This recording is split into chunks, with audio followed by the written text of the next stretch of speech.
ಧನುರ್ಮಾಸದ ಪ್ರಯುಕ್ತ ಆಂಡಾಳ್ ಕನ್ನಡ ತಿರುಪ್ಪಾವಯ್ಯನ ಅರ್ಥ ವಿವರಣೆಗಳನ್ನು ಈ ಉಪನ್ಯಾಸ ಮಾಲೆಯಲ್ಲಿ ಕೊಡ್ತಾ ಇದ್ದೀವಿ. ಈ ದಿವಸ 5ನೇ ಪಾಶುರದ ಅಥವಾ ಪದ್ಯದ ವಿವರಣೆಯಿಂದ ನಾವು ಗಮನಿಸ್ತಾ ಹೋಗೋಣ. ಮಾಯಿನೈ ಮುನ್ನ ಒಳಮುದುರೈ ಮೈಂದನೈ ಅನ್ನುವ ಮೂಲ ತಮಿಳು ಪದ್ಯದ ಕನ್ನಡ ರೂಪಾಂತರ. ಮಾಯದ ಮನು ಬಡಮುದುರೆ ಮಾಧವನು, ತೂಯುವ ಪೆರು ಯಮುನೆಯ ತಡಿಯವನು, ಅಯರ ಕುಲದ ತೋರುಮಣಿ ಬೆಳಕನು, ತಾವಿಡಲಿಗೆ ಬೆಳಕಾದ ದಾಮೋದರನನ್ನು, ಮೀಯುತ್ತಲಿ ನಾವು ಬಂದು ಮಲರ್ಮಾಲೆ ತೊಡಿಸಿ, ಬಾಯಾರೆ ಪಾಡಿ ಮನದಲ್ಲಿ ಚಿಂತಿಸಿರೆ, ಒಯ್ದ ಪಳಿಗಳು ಉಗುತರು ಒಳಿಗಳು ಬೇಯುವ ಹತ್ತಿಯಂತೆ ಏಲೋರೆಂಬ ಮಾಯ.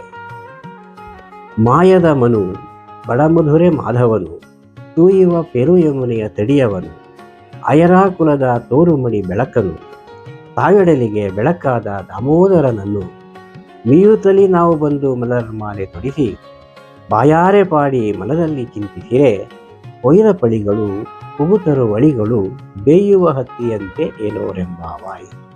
ಒಯ್ದ ಪಳಿಗಳು ಉಗುತರು ಒಳಿಗಳು ಬೇಯುವ ಹತ್ತಿಯಂತೆ.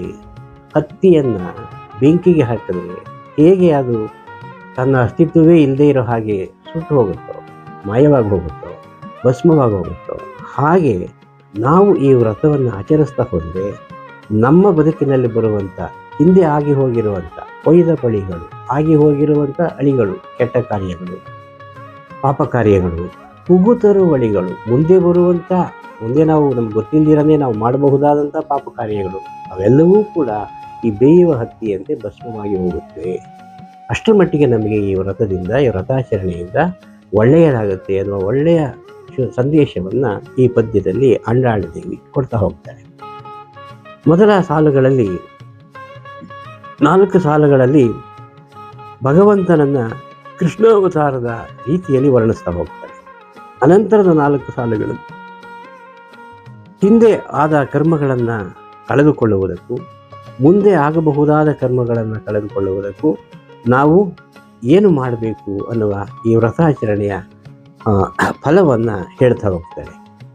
ಪಾಪಕರ್ಮಗಳೆಂಬ ಹತ್ತಿಯ ರಾಶಿಗೆ ನಾರಾಯಣನ ನಾಮಸ್ಮರಣೆಯೇ ಬೆಂಕಿ ಅನ್ನುವ ಉಪಮೆ ಇಲ್ಲಿ ಅತ್ಯಂತ ಸುಂದರವಾಗಿ ಬಂದಿದೆ. ಮಾಯದ ಮನು ಬಡಮಧುರೆ ಮಾಧವನು. ಮಾಯದ ಮನು ಅಂದರೆ ತುಂಬ ಮಾಯಾವಿಯ ರೂಪದಲ್ಲಿರುವಂಥ, ನಮಗೆ ವಿವಿಧ ಅವತಾರಗಳಲ್ಲಿ ನಮ್ಮ ಕೋರಿಕೆಯನ್ನು ಈಡೇರಿಸೋದಕ್ಕೆ ನಾವು ಕರೆದಾಗ ಬರಬಹುದಾದಂಥ ರೂಪದಲ್ಲಿರುವಂಥ ಹರಿ